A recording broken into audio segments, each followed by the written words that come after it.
Navsari LCB ટીમે ભારતીય બનાવટની વિદેશી દારૂનો જથ્થો ઝડપી પાડ્યો છે। નવસારી જિલ્લા પોલીસ વડા સુશીલ અગ્રવાલે ગેરકાયદેસર દારૂની હેરાફેરી અટકાવવા માટે સૂચન આપ્યું હતું। ઉપરોક્ત સૂચના મુજબ એલસીબી પીઆઈએ તેમના સ્ટાફોને માર્ગદર્શન કર્યું હતું।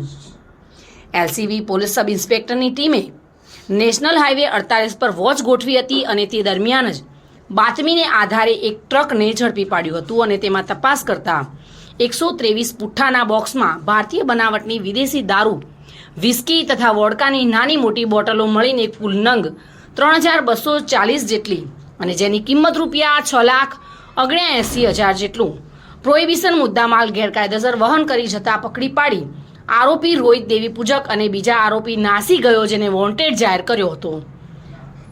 વધુ તપાસ હાથ ધરવામાં આવી હતી। ચંદ્રકાંત ધમલ સાથે bureau report, today Gujarati news.